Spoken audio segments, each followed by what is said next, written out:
So now when I am talking about the fibers passing through the internal capsules or fibers forming the fibers passing through the internal capsules or fibers forming the internal capsules. So two kinds of fibers, obviously the corticopetal and corticofugal fibers. So corticopetal fibers also called as sensory fibers, and corticofugal fibers also called your motor fibers. These sensory fibers are also your spinothalamic fibers and another kinds of your posterior column or dorsal column fibers, mainly two types. And the motor fibers forming the internal capsule or passing through the internal capsules, it is obviously nothing but your corticopontine fibers.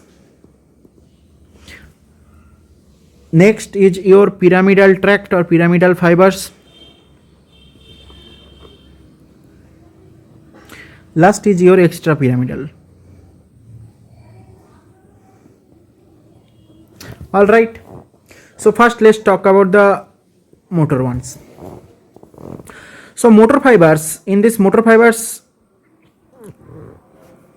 so here I am writing that corticopontine fibers, pyramidal tract and extrapyramidal tract. So let's talk about the corticopontine fibers.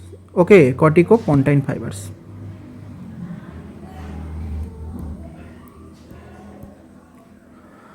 So in this corticopontine fibers, so motor, first motor is your corticopontine.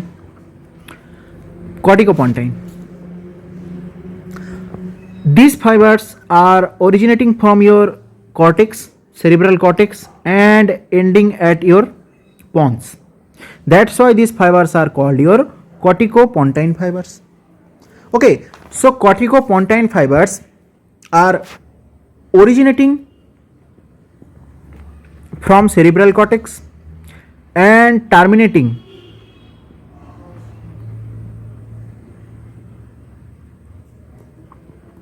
at your pons verily or pons.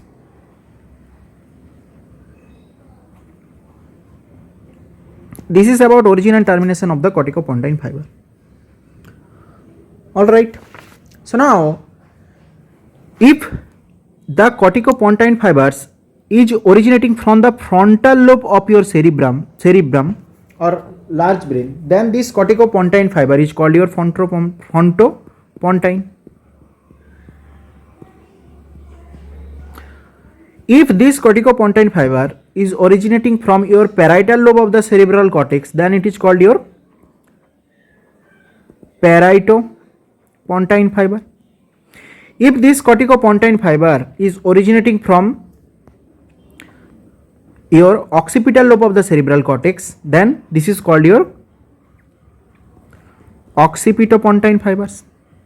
And if it is coming from the temporal lobe of the cerebral cortex, then these corticopontine fibers are called your temporopontine fiber. All right. So frontopontine, parietopontine, occipitopontine, temporopontine. All right. So these frontopontine fibers are motor fibers. They are passing through the anterior limb, genu, and posterior limb of the internal capsule. So frontopontine fiber, this fiber cerebral cortex and ending at the pons, relaying at the pons. These fibers are passing through the anterior limb, genu, and posterior limb of the internal capsule. Now, your parietopontine fibers and occipitopontine fibers, they are coming from the parietal cortex and occipital cortex respectively and relaying at your pons. They are passing through the retrolentiform part of the internal capsule. Retrolentiform, I am writing RL. All right. And the temporopontine fiber, it is coming from the temporal cortex of the cerebrum and relaying at the level of pons. That's why this is called your temporopontine fiber. It is passing through the sublentiform part of the internal capsule. Sublentiform part of the internal capsule. Okay, so these corticopontine fibers are actually coming from your cerebral cortex. Okay, these corticopontine fiber actually they are coming from your cerebral cortex. So I am drawing here cortex, cerebral cortex. Okay, so this is right and this is left side cerebral cortex, and below your cortex your brainstem, midbrain, pons, and below the pons your medulla. And you can see beside your brainstem cerebellum or small brain. This is right sided cerebellar hemisphere, this is left sided cerebellar hemisphere, and your cerebellum is connected with midbrain, it is connected with pons, it is connected with medulla oblongata via three cerebellar peduncle uppermost, which is connecting the cerebellum with midbrain. It is called your superior cerebellar peduncle. Pons is connecting with cerebellum with middle cerebellar peduncle. Medulla is connecting with cerebellum with inferior cerebellar peduncle. This is your cerebellum, small brain. Now what happens? The fibers are coming from or originating from the cortex. Then these fibers are coming to pons. These fibers are called your corticopontine fiber. Okay, corticopontine fiber. They are respectively frontopontine, parietopontine, occipitopontine, and temporopontine. Then these fibers are relaying at the level of pons, and then from the pons these fibers are entering into the cerebellum of the opposite side. If it is coming from the right cerebral cortex or large brain, then it is entering into the left cerebellum, crossing and passing through the middle cerebellar peduncle and reaching into the cerebellum. So these fibers, their ultimate destiny is your cerebellum. That's why these corticopontine fibers are also called your corticopontine cerebellar fibers. Corticopontine cerebellar fibers. Why? These fibers are originating from cerebral cortex or large brain, passing or relaying at the level of pons, and then entering into the middle cerebellar peduncle and then reaching their ultimate destination, which is your cerebellum. That's why these fibers are also called your corticopontine cerebellar fibers. These fibers are your most advanced fiber, most advanced in evolution. All right. Okay, so if any lesion at this fiber, causing what? Causing contralateral damage. Okay, these things are I will discuss later. Now this is about the motor fibers. So these motor fibers, first I am talking about the corticopontine fibers. These corticopontine fibers, the frontopontine are passing through the anterior limb, genu and posterior limb of the internal capsule. Parietopontine and occipitopontine are passing, parieto and occipitopontine, they are passing through the retrolentiform part of the internal capsule. Temporopontine is passing through the sublentiform part of the internal capsule. That's all about the corticopontine fiber. So now let's talk about the pyramidal tract and their relation in internal capsule. All right. So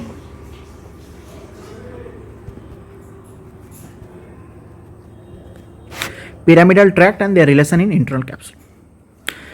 When I am talking pyramidal tract is summation of corticonuclear tract and corticospinal tract. I already told these things.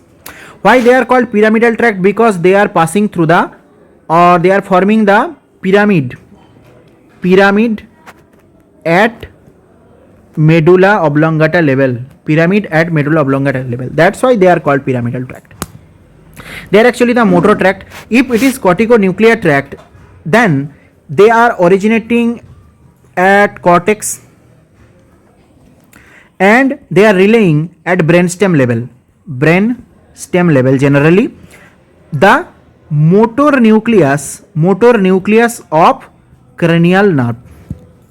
So these corticonuclear fibers, when I am talking the corticonuclear fibers, they are originating at cerebral cortex and relaying or terminating at the motor nucleus of the cranial nerve. Like let's imagine oculomotor nucleus, third cranial nerve nucleus, which is controlling your movement of eye muscles.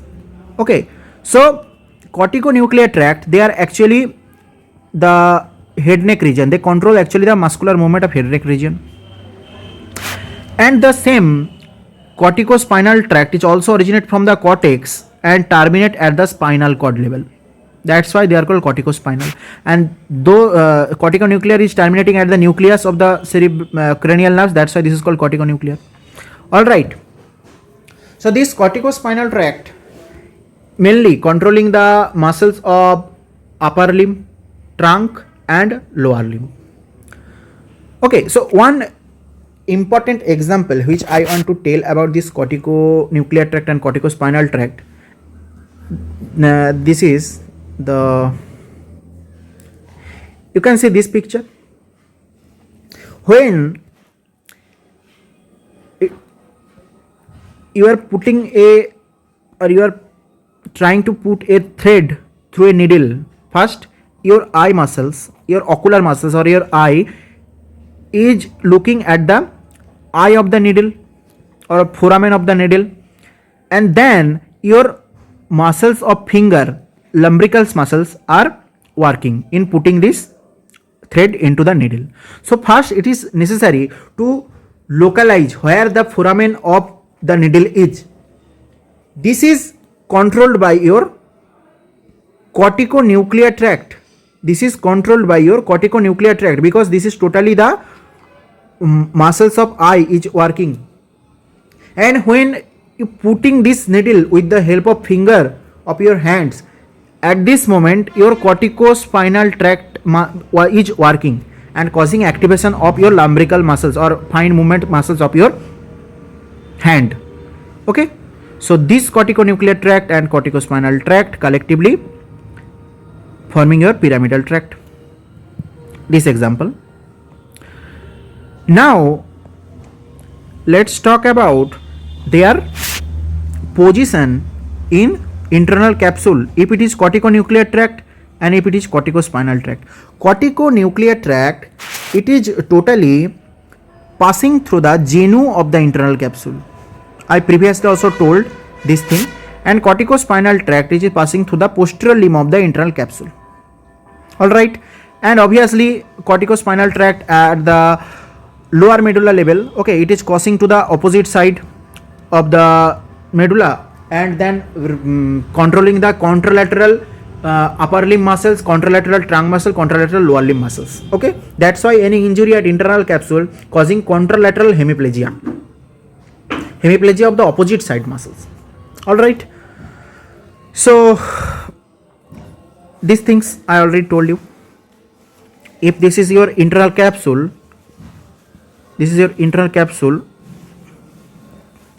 I already told that this is the genu of the internal capsule, and genu, at the genu level, your most laterally and this is most medially, this is your location of corticonuclear tract. Just placed one human here with head at the genu and upper limb, trunk and lower limb at the posterior limb. Alright, and corticospinal tract, it is here. Corticospinal tract. Alright, so the corticonuclear tract and corticospinal tract, they are most laterally located in internal capsule, and if it is corticonuclear tract, then it is located at the genu level of the internal capsule, and if it is corticospinal tract, then it is located at the posterior limb of the internal capsule. Let's revise all the things. If it is corticonuclear tract, then it is controlling the muscular movement of your head, neck, face. If it is corticospinal tract, then it's control your upper limb, trunk, and lower limb muscle movements, but contralaterally, opposite side. If it is right sided, then it controlling your all the muscles of left side. At any injury at the level of internal capsule, either at genu level or posterior limb level, or both genu and posterior limb level, causing what? If it is both genu and posterior limb level, causing contralateral hemiplegia. Half side of the body, total half side of the body is damaged, paralyzed. That's why it is called hemiplegia. These things, total it is gone. This is called your hemiplegia, contralateral hemiplegia. That means opposite sided is damage of the internal capsule, causing contralateral hemiplegia, opposite side muscles damage. If it is only genu, then only face muscle damaged, other trunk muscles, limb muscles are spared. If it is only posterior limb, then only upper limb, trunk and lower limb muscles are damaged, but face muscle is spared. And if it is both genu and posterior limb, then both face muscles and posterior limb muscles, face muscles and upper limb, lower limb, trunk, all muscles are damaged. This is called your total contralateral hemiplegia. Total one half of the body is totally gone. All right. So this is about your corticonuclear tract and corticospinal tract. So your corticonuclear tract is passing through the genu, and corticospinal tract is passing through your posterior limb. All right. So now let's talk about the another motor branch. This is your extrapyramidal tract. Extrapyramidal tract, obviously they are not pyramidal tract, that's why they are called extrapyramidal tract. Okay, it is self-explanatory. So extrapyramidal tract, it is about extrapyramidal tract. Extrapyramidal tract, the fibers are originating from cortex, no doubt, and fibers are ending at the subcortical region, subcortical gray matter regions. It may be basal ganglia, it may be red nucleus of midbrain, or it may be substantia nigra. All right. So now, if the fibers are originating from the cortex and ending at the basal ganglia, then these fibers are obviously called your basal ganglia. It is ending at the basal ganglia. Actually, specific areas of the basal ganglia, like let's imagine it is at the originating from cortex and ending at the substantia nigra, then it is called your corticonigral fibers. Then it is called your corticonigral fibers. All right. Now if the fibers are originating from the cortex and ending at the stratum of basal ganglia, stratum like corpus stratum of the basal ganglia, then the fibers are called your corticostriate fibers. And if the fibers are originating from the cortex and ending at the red nucleus of the midbrain, then the fibers are called your corticorubral fibers. All right. These three fibers are mainly your extrapyramidal tract, forming extrapyramidal tract, and these fibers are passing little bit, just you can see the peak of internal capsule. I already told this is the corticospinal tract and this is genu. At the genu level you can see the corticonuclear tract. This is the genu, corticonuclear tract, okay, and corticospinal tract. And you can see the extrapyramidal tract is just little bit anterior to the corticospinal tract, somewhere here. This is the pathway for corticorubral pathway, corticorubral fibers. Okay, so this is the location of your extrapyramidal fibers, something here, corticorubral. Okay, all right. So this is about the motor fibers. Now the sensory fibers related to which portions of the internal capsule, etc. Sensory fibers, they are mainly spinothalamic, which are passing through the internal capsule, and posterior column or dorsal column fibers. All right, so let's talk about the sensory fibers of the internal capsule.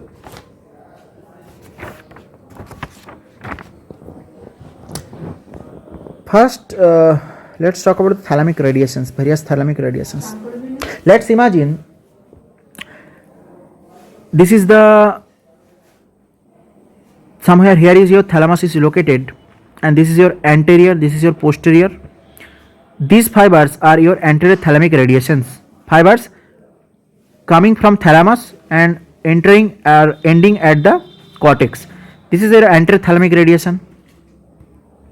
All right. Similarly, these fibers are your posterior thalamic radiations. Okay. So anterior thalamic radiations. This is your posterior thalamic radiations, and this is your inferior thalamic radiation. All right. And this is your superior thalamic radiations. Okay. So anterior thalamic radiation, inferior thalamic radiation, posterior thalamic radiation, superior thalamic radiation. All right. So these are the main radiation of thalamus, main radiating fibers coming from thalamus. This anterior thalamic radiations, this anterior thalamic radiation is mainly passing through the anterior limb of the internal capsule. Anterior thalamic radiation is passing through the anterior limb of the internal capsule. All right. And the superior thalamic radiation, this superior thalamic radiation, it is passing through the posterior limb. It is passing through the posterior limb of the internal capsule. Superior thalamic radiation is passing through the posterior limb of the internal capsule, and genu also, little bit genu also. This superior thalamic radiation, they are actually coming from the ventral tire nucleus of the thalamus. Ventral tire nucleus of the thalamus. These superior thalamic radiations are coming from the ventral tire nucleus of the thalamus and reaching the cerebral cortex. And this superior thalamic radiation are passing through the genu and posterior limb of the internal capsule. Now this posterior thalamic radiation, they are retrolentiform, related to internal capsule. They are retrolentiform fibers of the internal capsule. These posterior thalamic radiations, they are also called your optic radiations. Optic radiations. I also told these things previously. They are reaching into 41-42 of the visuo-occipital cortex. They are also called the geniculocalcarine fibers. In previous video, I repeated this thing many times. And these inferior thalamic radiations, they are also called sublentiform fibers. They are passing through the sublentiform part of the internal capsules. They are also called your auditory radiation. Auditory radiation. You can see internal capsule is just holding all these fibers, and these fibers, when they are go away from the internal capsule, go towards the cortex, they are diverging, and below the internal capsule they are converging. So this is all about the thalamic radiations. Anterior thalamic radiations passing through the anterior limb of the internal capsule. Superior thalamic radiation passing through the genu and the posterior limb of the internal capsule. Inferior thalamic radiation or auditory thalamic radiation is passing through the sublentiform nucleus, sublentiform portion of the internal capsule. And posterior thalamic radiation or optic radiation, it is passing through the retrolentiform area of the internal capsule. This is about the thalamic radiations. All right.